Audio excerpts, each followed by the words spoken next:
शांति।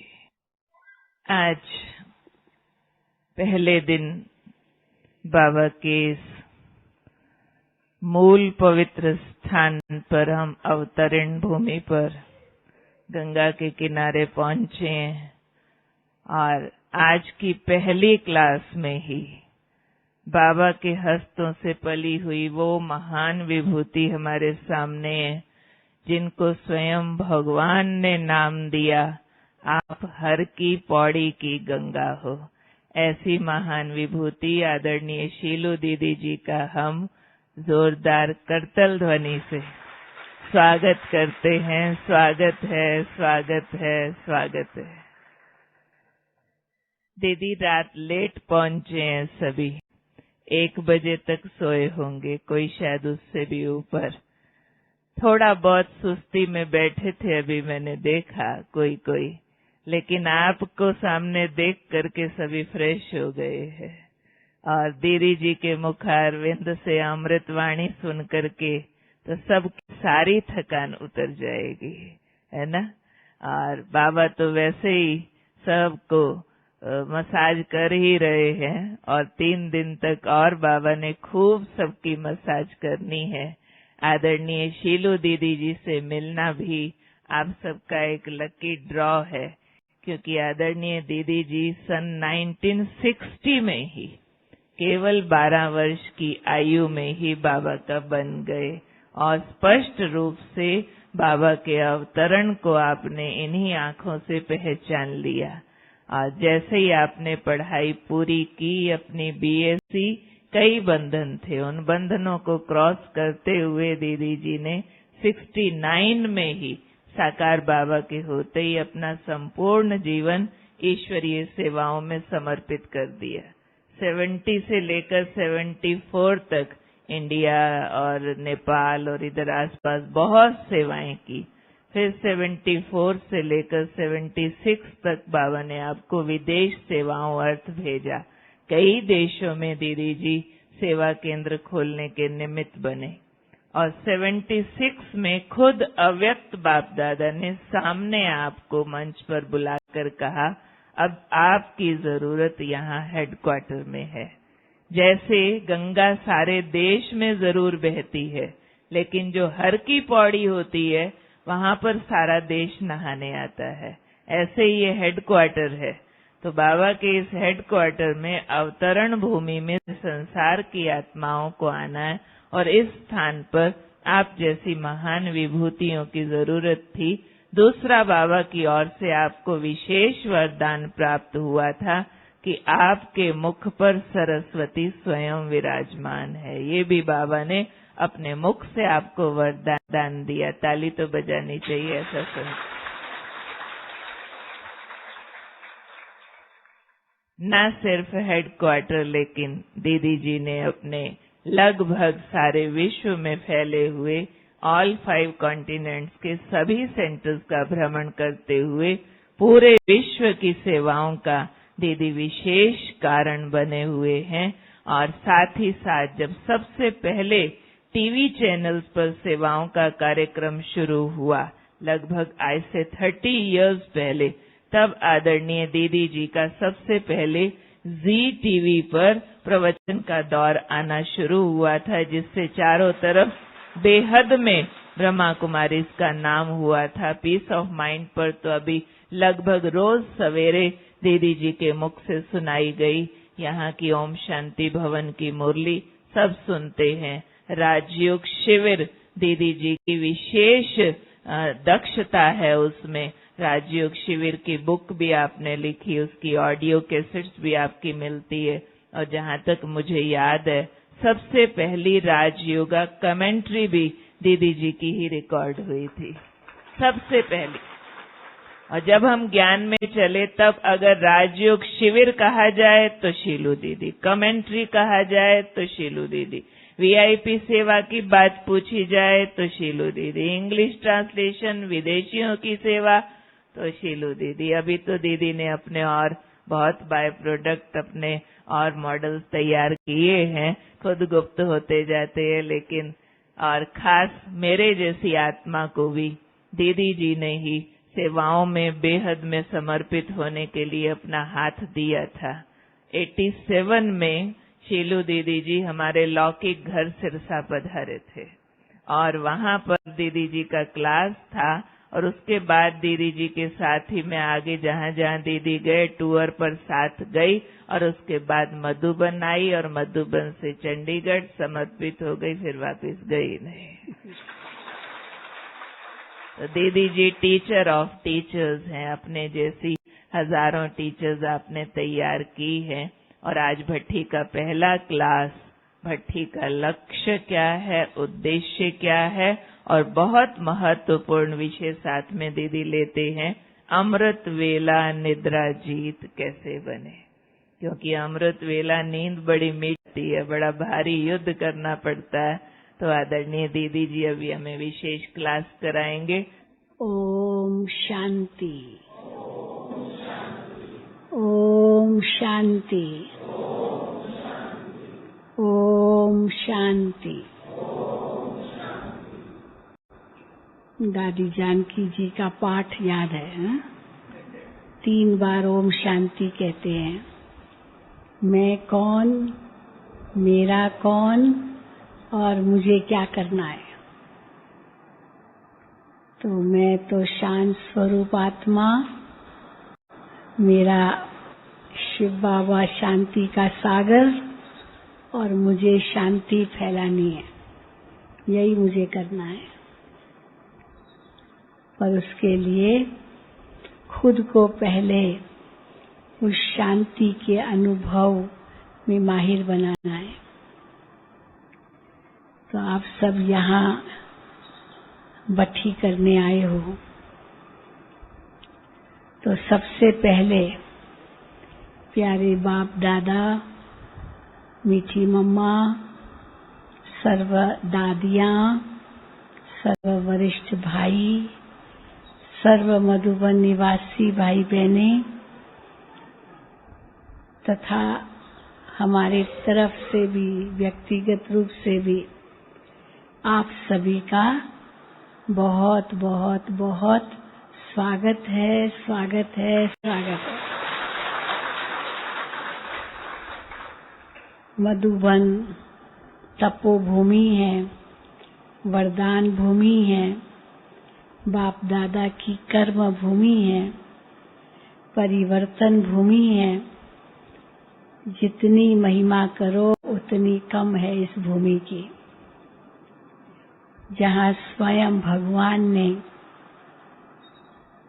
हम बच्चों के आगे प्रत्यक्ष होकर सारी रचना के भेद खोले हैं, राज बताए हैं, ज्ञान का तीसरा नेत्र हमें दिया है, इतना लायक बनाया है, सतयुगी दुनिया के लिए योग्य बनाया है। ये वो भूमि है। तो आप सब ऐसी भूमि पर भट्ठी करने आए हैं और जैसे ही आप पहुंचे होंगे आपको अकोमोडेशन मिली होगी। उसी के साथ साथ आपको यह बैज कहो, हम तो इसको कहते हैं विजय माला है, विजय माला आपके गले में पड़ी और एक ठप्पा लगा, जिस ठप्पे पर क्या नाम लिखा है, संस्कार परिवर्तन योग तपस्या। पढ़ा आपने क्या लिखा है? संस्कार परिवर्तन मौन योग तपस्या। तो संस्कार परिवर्तन ये पहला लक्ष्य है इस भट्ठी का। और कैसे करेंगे वो परिवर्तन संस्कारों का? मौन तपस्या करके। तो पहला लक्ष्य हमारा यही है कि जो भी मेरे अंदर पुराने संस्कार हैं, स्वभाव हैं, आदतें हैं, जो हमें लगता है कि बहुत मुश्किल है मिटाना, वो यहाँ हमें खत्म करके जानी है। कई खामियां हैं, वो खत्म करनी है। कई कमियां हैं जो हमें भरनी है। इसलिए ये पुराने संस्कार समाप्त करने के लिए मौन तपस्या करनी होगी। अपने अंदर झांकना होगा कि ऐसे कौन कौन से संस्कार हैं मेरे अंदर जिनको मुझे परिवर्तित करना है, जिनको हम कहते आए हैं कि ये मेरे बहुत पुराने संस्कार हैं, लेकिन बाबा इसको स्वीकार नहीं करते। ये पुराने संस्कार नहीं हैं, ये तो द्वापर युग के बाद के संस्कार है। आपके तो अति पुराने संस्कार तो वो अनादि और अविनाशी और आदि संस्कार हैं। जो अनादि अविनाशी संस्कार आत्मा के हैं, जिनको हम आत्मा के गुण मानते हैं, ज्ञान, पवित्रता, शांति, प्रेम, सुख, आनंद, शक्ति, ये जो 7 मूल गुण हम कहते हैं, यही वास्तव में आत्मा की शक्तियां भी है और यही हमारे अनादि संस्कार भी हैं। और इन्हीं संस्कारों से हम आत्मा भरपूर है। तो इन अनादि और अविनाशी संस्कारों को फिर हमने सतयुग में आकर के आदि संस्कारों में परिवर्तित किया, जिसको हम दैवी संस्कार कहते हैं। ये जो अनादि अविनाशी संस्कार है वो हमारे ईश्वरीय संस्कार है, और इन ईश्वरीय संस्कारों को दैवी संस्कार बनाया। कौन से दैवी संस्कार? जो दैवी गुण हैं हमारे। कितनी लंबी लिस्ट है दैवी गुणों की। अनादि तो 7 ही है गुण, लेकिन जो दैवी गुण हैं वो तो लंबी लिस्ट है। यहाँ नीचे लिखी हुई है ये हिस्ट्री हॉल के बाहर, इसमें तो 36 गुण हैं, परंतु 108 की भी माला बन सकती है।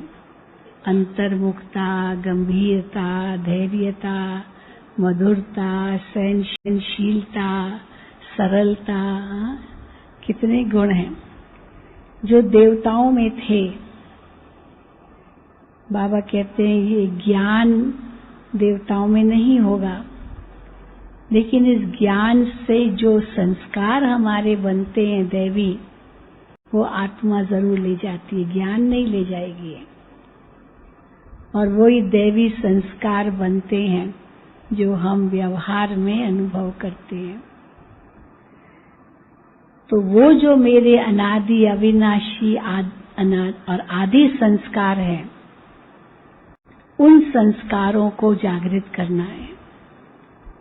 और ये जो संस्कार हम पुराने मान रहे हैं, ये तो द्वापर कलयुग के संस्कार हैं। इनको समाप्त करना है। तो कैसे करेंगे? मौन तपस्या से। तो मौन तपस्या में क्या करेंगे? पहले अंतर्मुखी बनेंगे। अंतर्मुखी बन करके आत्मनिरीक्षण करेंगे कि कौन कौन से मेरे अंदर ऐसे संस्कार हैं जिनको हम पुरानी आदतें कहते हैं, पर ये माया के कारण, माया के वश होकर के संस्कार बने हैं। ये बाबा ने नहीं दिए हैं। तो अंतर्मुखी बन करके पहले आत्मनिरीक्षण करेंगे और निरीक्षण करके फिर विश्लेषण करेंगे। हाँ, ये कैसे आसुरी संस्कार हैं, ये बाबा ने नहीं दिए हैं। तो विश्लेषण करके, निरीक्षण पहले करके, विश्लेषण करके, फिर उसके बाद आत्म बोध लाएंगे कि बरोबर यही मेरे अनादि अविनाशी आदि संस्कार है और वही मुझे अनुभव करना है। और फिर वो बोध होगा तब परिवर्तन आएगा, पर उसके लिए मौन चाहिए। जितना जितना हम अपने अंतर में जाएंगे, उतना उतना आत्मा को अपने असली संस्कारों का पता चलेगा। क्योंकि अब तक तो बाह्य मुक्ता में थे, और जितना देह अभिमान है उतनी बाह्य मुक्ता है। इसलिए बाबा हमें पहला ही पाठ पक्का कराते हैं, बच्चे अपने को आत्मा समझो, आत्मा समझो। ब्रह्मा बाबा ने भी यही सबसे पहला पाठ पक्का किया, मैं आत्मा हूँ, मैं आत्मा हूँ, मैं आत्मा हूँ। अपने घर वालों को भी यही पक्का कराया। बाबा की युगल यशोदा थी, बहू थी राधिका, तो बाबा उनको भी पक्का कराते थे, यशोदा आत्मा है, राधिका आत्मा है। क्योंकि लौकिक में तो कितना मोह होता है, लेकिन बाबा ने नष्टो मोहा होने के लिए ये पाठ खुद भी पढ़ा और लौकिक वालों को भी पढ़ाया। तो कैसे धीरे धीरे वो भी नष्टो मोहा बने बाबा के साथ साथ, और बाबा हद से निकल बेहद में चले गए। अभी केवल 4-5 बच्चों के पिता नहीं थे, लेकिन सारी प्रजा के पिता बन गए। सब उनके लिए बच्चे थे, चाहे लौकिक में उनका कोई भी हो, चाहे युगल भी क्यों न हो। यशोदा उनकी युगल थी, लेकिन बाबा की दृष्टि ऐसी बदली, जो बाबा के लिए वो भी बच्ची थी। निर्मल शांता बाबा की लौकिक बेटी थी, लेकिन एक बेटी नहीं, कितनी बाबा को बेटियां मिल गई। पूरा ही परिवार बाबा का अलौकिक बन गया। तो ब्रह्मा बाबा ने ये कदम उठाकर कैसे अपने अंदर परिवर्तन लाया। एक अलौकिक नशा उनको था, मैं कौन हूं का नशा। अभी भी जब बाबा की मुरली सुनते हैं तो वो नशा ब्रह्मा बाबा से भी झलकता है, पता चलता है ब्रह्मा बाबा का वो नशा। तो बाबा का नशा तो अपना ही था, शिव बाबा का रथ था, वो नशा फिर और था। लेकिन हम बच्चों को भी बाबा ने कोई कम नशा नहीं चढ़ाया। इतनी महिमा बाबा बच्चों की करते थे। हालांकि बाबा जानते थे कि बच्चों में कमियां भी बहुत है, लेकिन बाबा कमियों को न देख करके बच्चों की महिमा ही गाते थे। लेकिन फिर साथ साथ सावधान भी करते थे, बीच बीच में धर्मराज की याद भी दिलाते थे। देवता बनना है तो क्या पुरुषार्थ करना, वो भी समझाते थे। हर प्रकार से बाबा राय देते थे, फिर आज्ञाएं भी करते थे, कभी कभी ऑर्डिनेंस भी निकालते थे। हाँ, इतना बड़ा ऑर्डर, और अगर ऑर्डर नहीं माना तो फिर बाबा कहते धर्मराज की सजाएं खाएंगे। इतना सब कुछ हम बाबा की साकार मुरलियों में वो अनुभव करते हैं। फिर बाबा की अव्यक्त मुरलियों में तो बाबा ने यही कहा कि साकार मुरलियां तो कोर्स थी, अभी अव्यक्त मुरलियां फोर्स है, फोर्स करते ना, जोर से दबाते हैं। तो अव्यक्त मुरलियों में हमें वो फोर्स मिलता है, वो शक्ति मिलती है परिवर्तन करने की। ज्ञान समझ वो तो साकार मूल्यों से मिला, परंतु परिवर्तन करने की शक्ति फिर बाबा अव्यक्त मूल्यों द्वारा देते हैं। और उस परिवर्तन से हम स्वयं का भी कल्याण करते तो दूसरों का भी कल्याण करते। इसलिए बाबा ने यही कहा कि हर समय बैलेंस रखो, स्व और सर्व।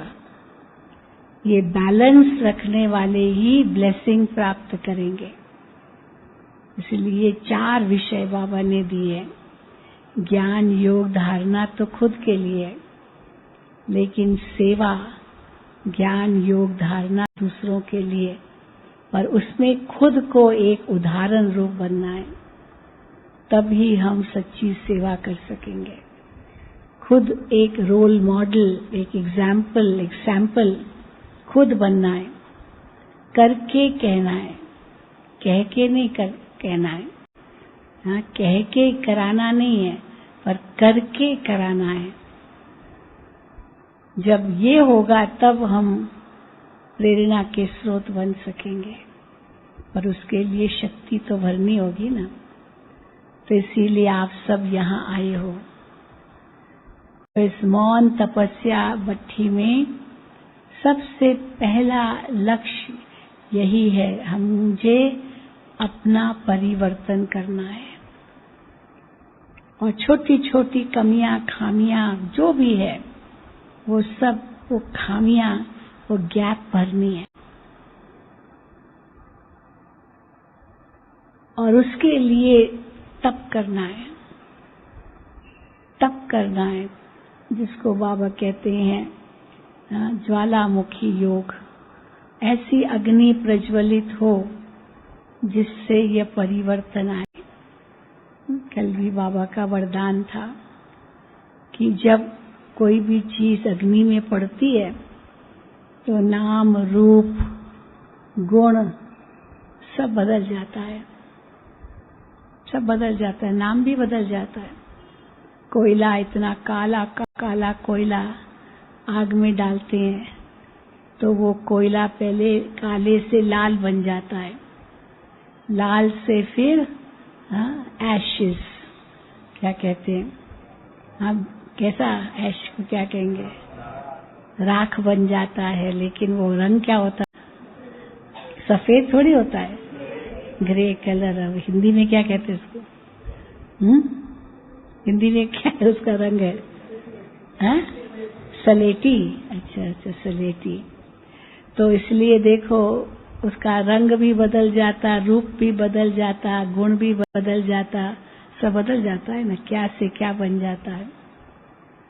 सोना डालते हैं खाद वाला तो कैसे वो सारी खाद पिघलती जाती है, निकलती जाती है, और सोना सच्चा सोना बन जाता है। तो सच्चा सोना तब माना जाता है जब वो मुड़ सकता है।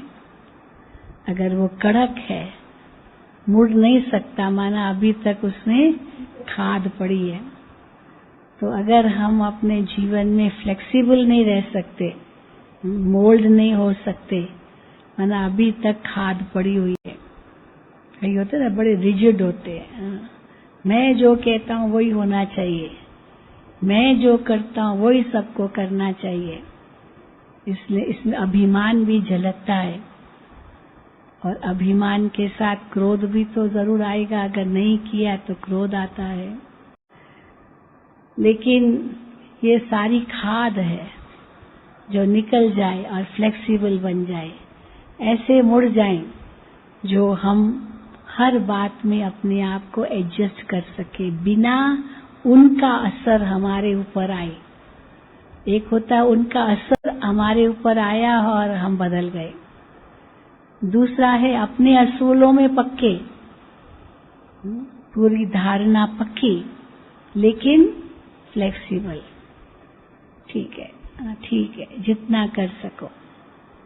जैसे बाबा कितनी ऊंची ऊंची बातें करें, लेकिन फिर बाबा कहेंगे कोई बात नहीं, इनका इतना ही पार्ट है। क्या कहेंगे? इनका इतना ही पार्ट है, ड्रामा में इनका इतना ही पार्ट है। फिर बाबा कहेंगे कि देखो सब तो महाराजा महारानी नहीं बनेंगे, कोई प्रजा बनेगा, कोई दास दासी बनेंगे, इनका इतना ही पार्ट है। फिर बाबा कहेंगे यथा योग यथा शक्ति, हर एक की अपनी अपनी योग्यता है। चलो एक विशेषता नहीं आ सकती है तो दूसरी आवे, एक में तो विशेष बन जाए तो भी आगे बहुत बढ़ सकते हैं। तो इसीलिए बाबा फिर भी बच्चों का गुण देखते हैं, और उस जो गुण है कोई तो होगा, ऐसा हो ही नहीं सकता कि किसी में कोई गुण ही ना हो ही नहीं सकता, क्योंकि आखिर है तो भगवान के बच्चे ना, भगवान इतना गुणों का सागर, तो कोई ऐसा बच्चा हो सकता है जिसमें गुण हो ही नहीं? हाँ, ये तो हो ही नहीं सकता। तो जो गुण हो उसमें निखार लाना है, तो भी सर्वगुण संपन्न बन जाएंगे, क्योंकि उस एक गुण के पीछे फिर सारे गुण आ जाएंगे। परंतु हमको कैसा रहना है? फ्लेक्सिबल। हमेशा दादी जी से एक बार पूछा किसी ने कि दादी जी कोई भूले करते हैं तो हमको तो उनको सजा देनी पड़ेगी। दादी ने कहा हम सजा नहीं दे सकते हैं, हम तो केवल प्यार ही दे सकते हैं, हम सजा नहीं दे सकते। हमको लॉ को हाथ में नहीं उठाना है। फिर उसने कहा पर दादी जी लव और लॉ का बैलेंस रखना है। तो दादी ने कहा नहीं, ईश्वरीय परिवार में लव इज द लॉ।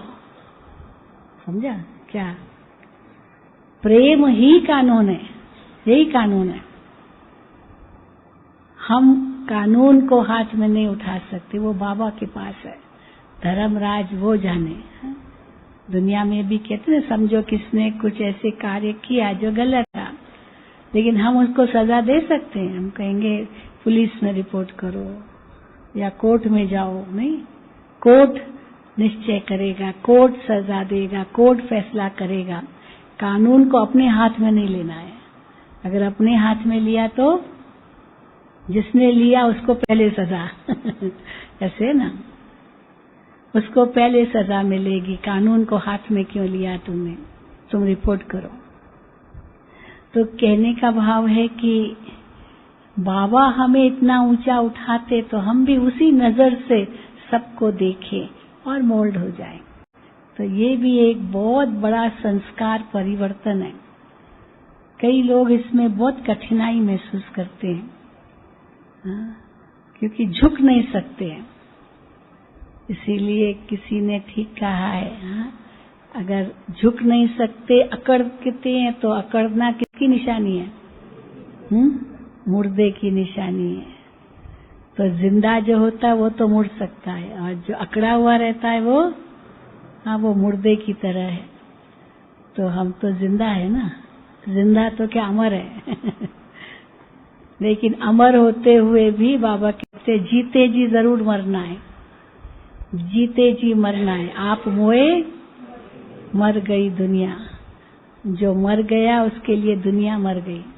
वैसे दुनिया का अंत वो तो अलग चीज है, लेकिन हम तो जीते जी मरे हुए हैं। तो इसीलिए हम जीते जी मरे हुए हैं, तो हम किसी पर क्या हम सजा लाएंगे? हमारे हाथ में नहीं है। हर एक आत्मा का अपना अपना पार्ट है। तो ये जो बाबा ने धारणा दी है ना, इससे हम इतना मीठा बन सकते हैं।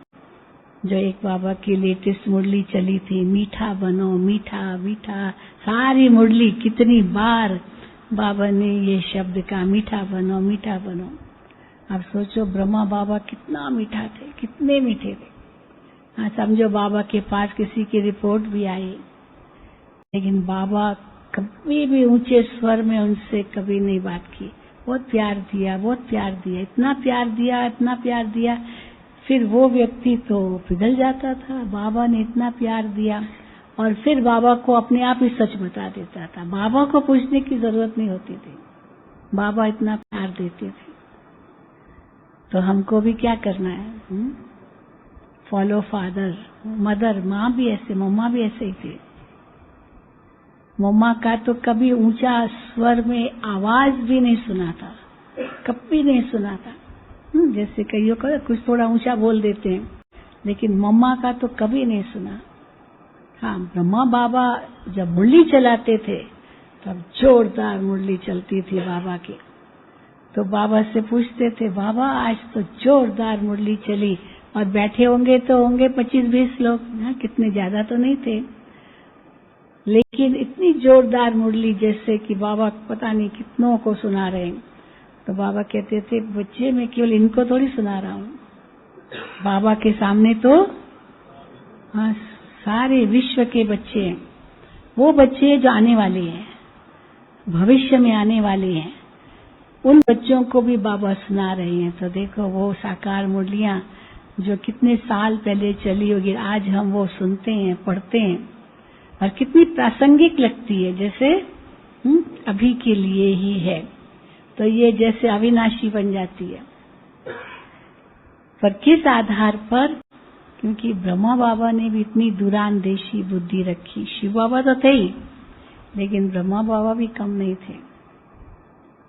इसलिए हमें पहला लक्ष्य तो यही रखना है कि संस्कार परिवर्तन हमारा लक्ष्य हो। फिर उसके आधार से जो हम योग तपस्या द्वारा ये परिवर्तन लाएंगे, उस परिवर्तन के आधार से जो हमारा अंतिम उद्देश्य है, जो बाबा कहते कर्मातीत बनना है। कर्मातीत अर्थात कर्म बंधन से अतीत। कर्म योगी हैं हम, कर्म बंधनी नहीं है। किसी भी कर्म के बंधन में नहीं बंधना है। कर्म के बंधन में कैसे बंधते हैं? जिम्मेदारियां निभाना और बात है, पर कर्म के बंधन में बंधना और बात है। जिम्मेदारी निभानी है, क्योंकि बाबा कहते हैं परिवार में भी रहना है। लौकिक अलौकिक दोनों प्रकार की जिम्मेदारियां हैं, वो भी निभानी है। लेकिन जिम्मेदारी बंधन न बन जाए। बंधन न बन जाए माना ये मेरा ही काम है, ये मैं ही कर सकता हूं, मेरे सिवाय किसी को आएगा ही नहीं, मैं करूंगा तब सफलता मिलेगी। ये मैं आ जाता है, ये अभिमान है, ये कर्म बंधन बन जाता है। और जहां ये कर्म बंधन बना तो फिर कर्मातीत कैसे बनेंगे? कर्मातीत का ये अर्थ नहीं है कि कर्म ही नहीं करना है। कर्मातीत का अर्थ ये भी नहीं है कि जिम्मेदारी नहीं निभानी है। कर्मातीत का अर्थ ये भी नहीं है कि बस अभी जाना है घर, बस और कुछ नहीं। नहीं, सब कुछ करना है। ब्रह्मा बाबा ने अंत तक किया, अंतिम घड़ी तक सेवा की ना। लास्ट भी 18 जनवरी को बाबा ने मुरली चलाई। मुरली चला के कमरे में आए और कैसे विदाई लिए। तो इसलिए सेवा में कभी भी पीछे नहीं, पर जितनी सेवा उतना ही फिर उपराम, फल की चिंता नहीं। ये है सच्चा कर्म योग। हम कर्म सन्यासी नहीं है, हमारा कर्म सन्यास नहीं है, पर कर्म योग सन्यास है।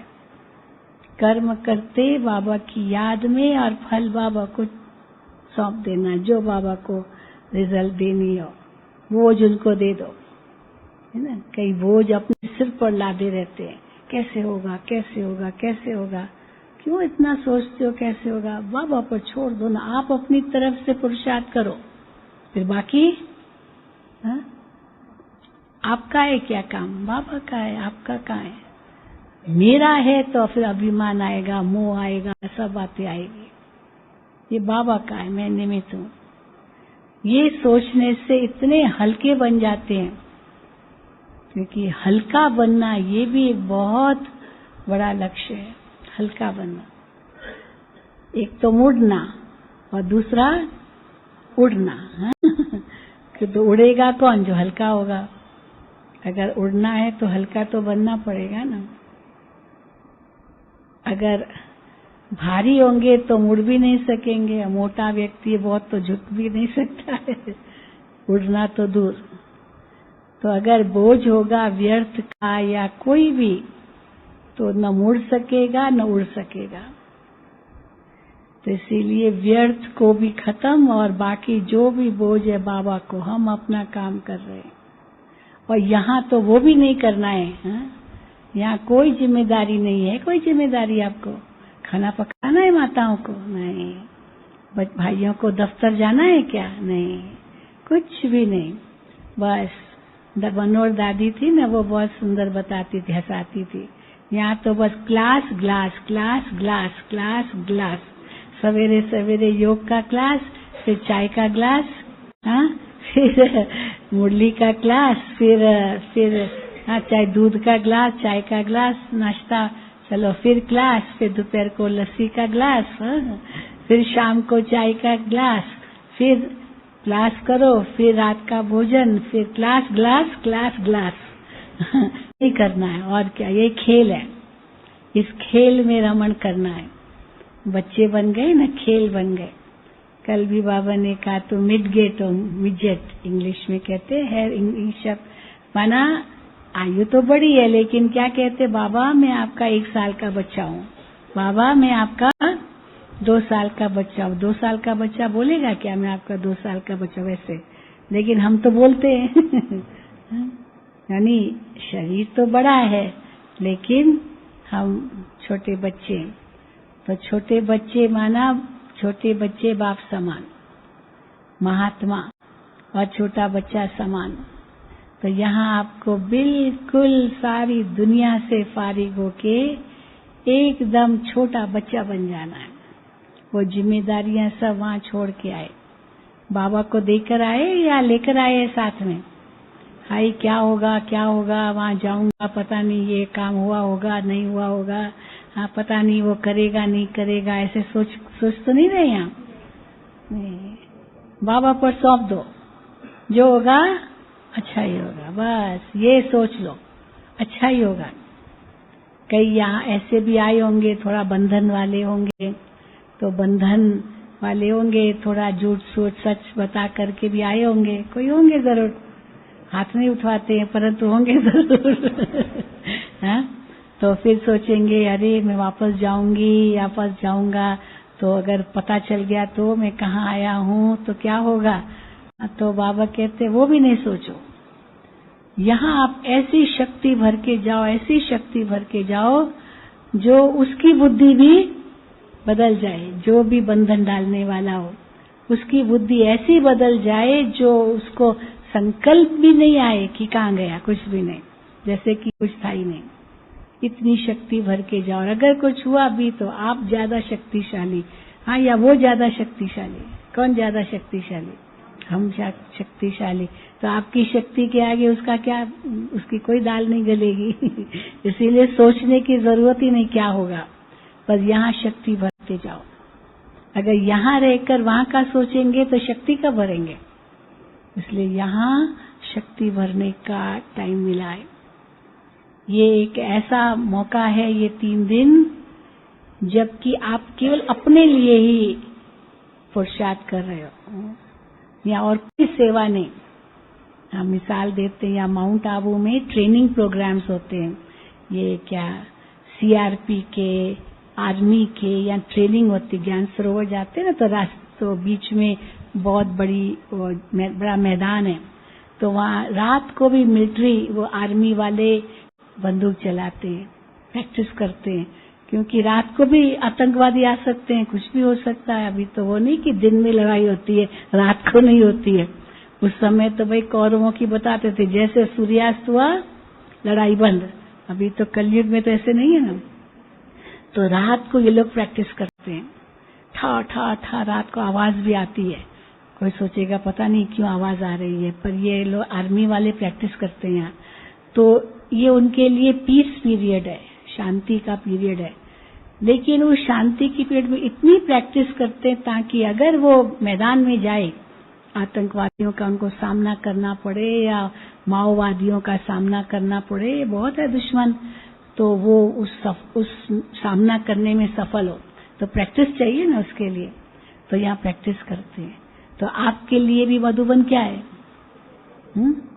युद्ध स्थल में जाने से पहले प्रैक्टिस है। यहाँ युद्ध स्थल नहीं है यहाँ तो माया नहीं आएगी ना, कि आएगी कभी कभी? माया तो आ नहीं सकती। अमृत वेले आएगी थोड़ा थोड़ा अमृत वेले भी ना आए। यहाँ तो आपको हम बताएं कि कोई सो ही नहीं सकता है। अमृत वेले 3:30-4 बजे के बाद कोई सोना चाहे ना तो भी नींद नहीं आएगी, क्योंकि इतना चार्ज्ड एटमॉस्फेयर है। तो उस चार्ज एटमॉस्फेयर में किसको नींद आ ही नहीं सकती है। कई कहते रात को भाई पता नहीं इतना थका हुआ हूँ, पता नहीं सवेरे उठ सकूंगा या नहीं। तो आपने क्या अनुभव किया? रात को देर से सुबह उठे कि नहीं, या सोए रहे 6 बजे तक? कोई सोया रहा क्या 6 बजे तक? नहीं, कोई नहीं। तो इतना चार्ज एटमॉस्फेयर है, और उस एटमॉस्फेयर में, उस वातावरण में हम नींद तो कर ही नहीं सकते सचमुच। हाँ, बाद में थोड़ी थकावट होती है, लेकिन उस समय तो आंख ऐसे खुल जाती है। और उस समय क्या करो? बाबा आपको बुला रहा है, बाबा का निमंत्रण है, भगवान का निमंत्रण कौन ठुकराएगा? ठुकराएगा? कोई देहधारी थोड़ी निमंत्रण दे रहा है, भगवान ने निमंत्रण दिया, आओ मेरे बच्चे, आओ मेरे लाल, आओ मेरे से मिलन मनाओ। तो सवेरे उठते ही जैसे आंख खुले, बाबा ने एक मुरली में कहा था ना, सवेरे आंख खुलते ही पहला संकल्प क्या हो? गुड मॉर्निंग बाबा। और रात को सोने से पहले गुड नाइट। अब ये रात को सोने से पहले गुड नाइट किया तो गुड मॉर्निंग तो भूल ही नहीं सकता है, पर रात को गुड नाइट नहीं किया तो गुड मॉर्निंग भूल सकता है। और जैसे गुड मॉर्निंग किया उसके बाद कोई देहधारी की तो याद आनी नहीं चाहिए। हमारी बड़ी दीदी जी, आप लोगों को मालूम होगा, वो बहुत अच्छा स्लोगन देती थी। बड़ी दीदी, मनमोहिनी दीदी, सब कहती थी सवेरे सवेरे जब उठो तो सारी दिन की शक्ति अगर भरनी है ना, तो उठते ही 5 केले खाओ। खा सकते हैं? 5 केले खा सकते हैं उठते ही? कौन खा सकता है? पता है इसका मतलब? जो हाथ उठाना पता है इसका अर्थ। तो 5 केले खाओ, माना सबसे पहला संकल्प। बाबा को तो गुड मॉर्निंग किया ही, लेकिन कोई देहधारी याद न आए तो क्या सोचो? अकेले आए हैं। ऐसे नहीं उठे और फलाना उठाए या नहीं उठाए, किसी को याद नहीं करना है। अकेले आए हैं और अकेले जाना है। अकेले में, अकेला होकर अकेले को याद करना है। 5 केले है। याद पड़े? 5 केले। अकेले आए हैं, अकेले जाना है, अकेले में यानी एकांत में, अकेला होकर, मन से भी अकेला, अकेले को याद करना है, एक को याद करना है। इसलिए यहाँ पर देखो नाम ही रखा है मधुबन। मधु और बन। हमारे विदेशी भाई बहने मधुबन की क्या ट्रांसलेशन करते हैं पता है? Forest of honey. मधुबन, मधु माना हनी और बन माना जंगल, फॉरेस्ट। तो फॉरेस्ट ऑफ हनी, और बहुत सुंदर इसका अर्थ बताते हैं। मधु माना हनी, तो शहद। तो शहद कैसे बनता है? अनेक मधुमक्खियां चाहिए तब जाकर के शहद बनेगा, एक मधुमक्खी से थोड़ी बनेगा। तो कितनी मधुमक्खियां चाहिए? तो यहाँ पर मधु समान हम हैं, अर्थात संगठन है। कितना बड़ा संगठन है यहाँ। शांतिवन में देखो अमृत वेले हजारों भाई बहने होंगे, लेकिन कितना एकदम पिन ड्रॉप साइलेंस। तो यहाँ पर तो और छोटा है, शांतिवन की भेंट में तो मधुवन पांडव भवन छोटा है, लेकिन ऐसा अनुभव करते हैं बिल्कुल जैसे कि दुनिया तो है ही नहीं। संगठन में होते हुए सब जागते हैं, सब अमृत वेला योग करते हैं, चाहे कहीं भी करते हो। हॉस्पिटल वाले हॉस्पिटल में करते हैं और कहीं घरों में रहते, पर अमृत वेला जरूर करते हैं। ये कितना पक्का नियम है।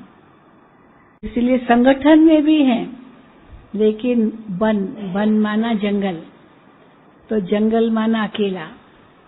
जंगल का राजा शेर अकेला घूमता है, हाथी झुंड में घूमते हैं, तो अकेला भी बनना है और संगठन में भी रहना है। पर संगठन में रहते हुए संगठन के प्रभाव में नहीं आना है। अमृत वेले ये अनुभव करना है, बस मैं और मेरा बाबा। बाबा से ही रूरियान करो, जो बातें करनी है बाबा से करो, जो कुछ भी सुनाना है बाबा को सुनाओ। आपको खुली छुट्टी है, बाबा का टेलीफोन खाली है, हाँ? वेकेंट है। आपको जो बातें करनी है करिए, हर एक के लिए बाबा तैयार है, खाली है। ये नहीं कि आपका टेलीफोन एंगेज्ड है, नहीं, किसी के साथ भी कितने भी बात करे बाबा से, तो भी बाबा आपके लिए सदा है। बस ये अनुभव करो, बाबा मेरा है, मैं बाबा का, बाबा मेरा, बस। और कुछ बुद्धि में न हो। और फिर बाद में भी जब आप 4 धाम की यात्रा करते हो, तो झोपड़ी, बाबा का कमरा, हिस्ट्री हॉल और शांति स्तंभ, तो वहां पर भी शिव बाबा ब्रह्मा तन में कैसे बाबा सबकी मनोकामना पूर्ण करते थे, सबकी इच्छाएं पूर्ण करते थे, सबको कितना संतुष्ट करते थे, वो अनुभव कर सकते हैं, अभी भी कर सकते हैं। बाबा के कमरे में जाते हैं तो बाबा को मात पिता रूप में देखते हैं। मात पिता का मेरे सिर पर आशीर्वाद का हाथ है ना, ले लो दुआएं माँ बाप की। तो मात पिता का हमारे सिर पर आशीर्वाद का हाथ है, दुआएं हैं, तो मैं दुआओं का पात्र हूँ।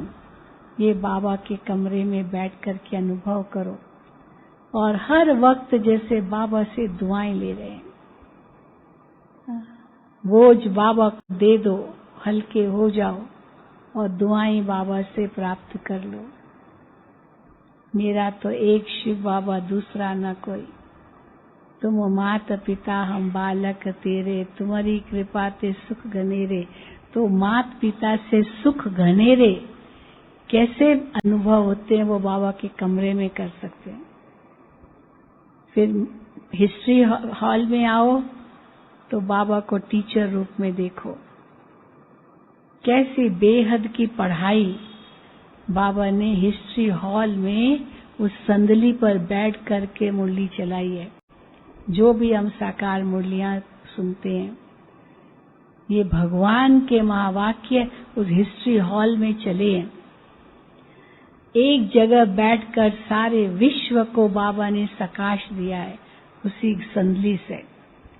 तो कई भाई बहने आते हैं ना, तो कहते हैं आपने सब जगह तो चेंज कर दिया है, लेकिन ये हिस्ट्री हॉल में वो संदली वही है जहाँ बाबा बैठते थे, उसको चेंज क्यों नहीं किया है? तो दादी मना करती, नहीं वही, नहीं तो आजकल तो पीठ चाहिए, सीधा ऐसे बैठ नहीं सकते हैं, कुर्सी में भी पीठ चाहिए, सोफा में भी पीठ चाहिए। वहां तो बिल्कुल सीधी संदली, यहाँ भी पहले संदली थी, लेकिन वो हटा करके ये छोटा सा ऐसे पीठ वाला सोफा रखा है। कोई को अगर पलथी मारनी है तो भी कर सकते हैं। लेकिन वहाँ हिस्ट्री हॉल में नहीं चेंज किया है, वही का वही, बाबा का भी वही, मम्मा का भी वही। तो कई पूछते हैं तो दादी जी कहती थी नहीं, वो ओरिजिनलिटी हिस्ट्री हॉल की चाहिए। तो इसीलिए वहाँ पर बैठ करके हम कैसे शिव बाबा ब्रह्मा द्वारा टीचर बन करके पढ़ाते रहे, तीनों कालों का, तीनों लोकों का ज्ञान, भूत वर्तमान भविष्य का पूरा ज्ञान भगवान ने उस संदली पर बैठ करके दिया है। तो वो जो बाबा की सारी वाणी है, मुरलियां हैं, उसका मनन चिंतन आप हिस्ट्री हॉल में बैठ करके कर सकते हैं। ये जैसे बाबा को टीचर रूप में याद करना, कितना ऊंचा ज्ञान और उसका नशा। आज दुनिया में किसी का अगर कोई प्रोफेसर होता है, बड़ा आदमी होता है, सब नामी ग्रामी आदमी होता है, वो स्टूडेंट को कितना नशा होता है। हमारे पास यहाँ आए थे एक भाई थे, उसने पीएचडी किया हुआ था, तो उसने अपना अनुभव में सुनाया कि सर्वपल्ली राधाकृष्णन, वो प्रोफेसर थे पहले, राष्ट्रपति तो बाद में बने, और पीएचडी वालों को पढ़ाते थे, बहुत बड़े, बहुत लर्नेड थे, इतना लर्नेड थे वो, बहुत ही बुद्धिमान थे, राष्ट्रपति बने, तो वो उनके प्रोफेसर थे। और इतने नशे से कहता था मेरा प्रोफेसर सर्वपल्ली राधाकृष्णन था, भारत का राष्ट्रपति। तो नशे से कहता था हमारा टीचर कौन है? हमारा टीचर कौन? हाँ, स्वयं भगवान, जिससे दुनिया ज्ञान मांग रही है। और कल बाबा ने नशा चढ़ाया, हमारा टीचर वो है जिसका कोई टीचर नहीं है। अब वो सर्वपल्ली राधाकृष्णन का भी तो कोई टीचर तो होगा ना। ऐसे ही थोड़ी इतना बड़ा वो लर्नेड बना, इतना होशियार बना, टीचर से ही तो पढ़ाई की होगी उसने भी। लेकिन हमारा टीचर, जिसका कोई टीचर नहीं, कोई टीचर नहीं। सोचो ऐसा कोई होगा टीचर दुनिया में जिसका कोई टीचर ही ना हो। लौकिक में भी माँ बाप होंगे, उनके भी माँ बाप होंगे, पर हमारा वो माता पिता जिसका कोई माँ बाप नहीं, कोई माँ बाप नहीं। तो शिव बाबा का तो कोई माता पिता नहीं। चलो ब्रह्मा बाबा का तो फिर भी पिता है शिव बाबा, लेकिन शिव बाबा का तो कोई माता पिता नहीं। फिर हम एक पहेली भी कहते हैं ना, ऐसा कौन जिसका केवल बाप है लेकिन माँ नहीं है? ऐसा कौन जिसकी माँ भी है और बाप भी है? ऐसा कौन जिसकी 2 माँ और 2 बाप है? समझ गए पहेली? ये पहेली है ना। वो कौन जिसका एक ही बाप है, माँ नहीं है? कौन? ब्रह्मा बाबा। ऐसा कौन जिसकी एक माँ है 2 बाप है? हैं? मम्मा, क्योंकि ब्रह्मा बाबा मम्मा की माँ है ना, भले वो बेटी है ना, तो माँ भी है, तो ब्रह्मा बाबा माँ है और बाप भी है, और शिव बाबा बाप। तो इसीलिए ऐसे कौन जिनकी 2 माँ 2 बाप? हम बच्चे 2 माँ, एक जगदम्बा माँ और ब्रह्मा माँ, और ब्रह्मा बाप और शिव बाप। तो देखो हम कितने भाग्यशाली है। तो उस रूप से वो भाग्य का अनुभव करो। तो टीचर रूप में बाबा को हिस्ट्री हॉल में देखो, और फिर आप शांति स्तंभ पर जाएंगे तो शांति स्तंभ पर ब्रह्मा बाबा की यादगार है, वो समाधि है। तो ब्रह्मा बाबा ने अपनी हड्डियां गलाई, सेवा में गलाई। तो वहां शिव बाबा को सतगुरु रूप में याद करो।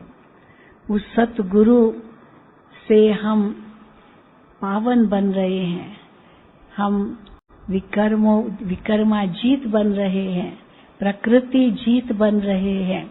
तो वो सतगुरु के साथ बैठे हैं शांति स्तंभ पर।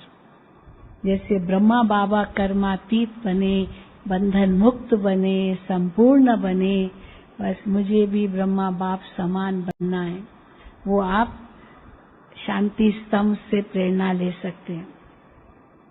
तो सतगुरु का अनुभव शांति स्तंभ पर, और सखा का अनुभव आप बाबा की झोपड़ी में कर सकते हैं। सखा कुछ भी दिल की बात, छोटी मोटी जो भी हो, हाँ बाबा को बताओ, पत्र लिख करके बाबा के बॉक्स में डाल दो। बाबा जाने आप जानो, बस। और किसी को कुछ पता नहीं होना है। बस दोस्त को कैसे लिखते, खुदा दोस्त बना लो। खुदा दोस्त से सब काम करा सकते हो आप। माँ बाप से कैसे कराएंगे, टीचर से कैसे कराएंगे, सतगुरु से भी नहीं करा सकते, पर खुदा दोस्त है तो दोस्त से तो आप जो काम कराओ वो आपकी हर सेवा में हाजिर है। बस आज्ञा करने की बात है, आप उनको आज्ञा करो। एक बहन है, वो अपना अनुभव सुनाती है, तो बाबा को कैसे यूज करती है। तो समझो कहीं गई ना, बाप उसका नाम रखा है सोनू, बेटा बना दिया या जो कहो, बस सोनू। पहले उसका नाम रखा था पिल्लू।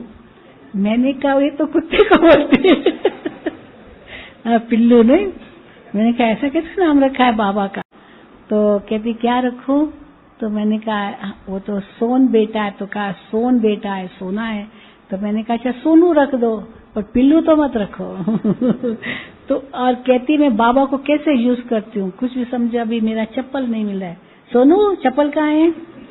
और सचमुच देखो तो वहां पड़ा हुआ है सोनू अभी तो था ही नहीं, अभी कैसे आ गया, लेकिन सोनू रख के गया इतनी वंडरफुल बातें बताती है। कहती मैं अमेरिका गई थी, अपने परिवार के साथ गई थी, तो उसके जो युगल थे वो पैसे होते ना डॉलर्स, वो यहाँ पर पट्टा बांधते ना, तो उसके अंदर रखे थे। और कैसे कहते पता नहीं वो चाकू से निकल गए थे, और जब देखा तो है ही नहीं, कैसे निकला, कैसे फट गया।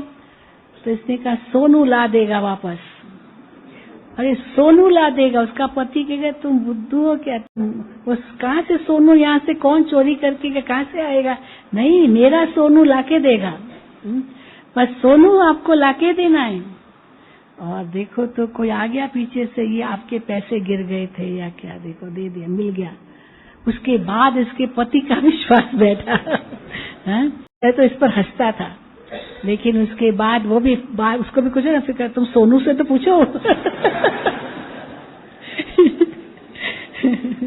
तो उसे हंसी की बात है। पर खुदा दोस्त बनाओ, बच्चा बनाओ, हाँ साजन बनाओ, क्योंकि अकेले में बैठते ना बाबा के साथ, कोई इंडिविजुअल बैठते थे तो बाबा झोपड़ी में उनसे बैठते थे, कुछ उनका कुछ लौकी, कई बार कारोबार होती थी, कई तो बाबा झोपड़ी में बुलाते थे। तो इसलिए बाबा को ऐसे खुदा दोस्त बना करके जो भी आपकी छोटी मोटी बातें हैं, कुछ भी है, वो बोझ बाबा के आगे हल्का कर दो, बस बाबा जाने आप जाने। और फिर देखो बाबा किसी न किसी रूप से उसका उत्तर जरूर देगा। वो बात कैसे बन जाएगी आपको पता भी नहीं चलेगा। ये अनुभव है, बहुतों का अनुभव है, करके देखना। अभी आपको रोज बताया जाएगा बाबा को पिता रूप में, टीचर रूप में, या सतगुरु रूप में, साजन रूप में, धर्मराज रूप में लिखो। तो अब लेटर टू गॉड आजकल ये बहुत कॉमन हो रहा है, तो लेटर टू गॉड, बाबा को पत्र लिखो। गॉड नहीं, गॉड शब्द कहेंगे तो बहुत दूर का रिश्ता है। हाँ मेरा पिता है, मेरा शिक्षक है, मेरा सतगुरु है, मेरा सखा है, दोस्त है। परंतु भले लास्ट धर्मराज भी है, क्योंकि सारा हिसाब किताब तो धर्मराज ही चित्तू करेगा। इसीलिए भले धर्मराज के रूप में भी जो बात है हल्का होने लिए बाबा को लिख दो। ये नहीं सोचो कोई पढ़ेगा, कोई पढ़ता नहीं है। इसीलिए बाप जाने और आप जाने, बस बाबा के हो गए। बाबा से प्रतिज्ञाएं करो, सजनी बन के उस साजन से प्रतिज्ञा करो, आपके हाथ में जो कुछ चाहिए। और बाबा के साथ सर्व संबंध है मेरे, ये अनुभव यहाँ से ऐसा पक्का करके जाओ जो आप बिल्कुल अनुभव करो। यहाँ से गए, एकदम बदल के गए, भट्ठी में पक के गए, बदल के गए। और वहां जब आप जाएं वापस तो सब महसूस करें कि अरे ये तो एकदम बदल के आए। वो पुराना संस्कार एक भी न रहे, एक भी न रहे।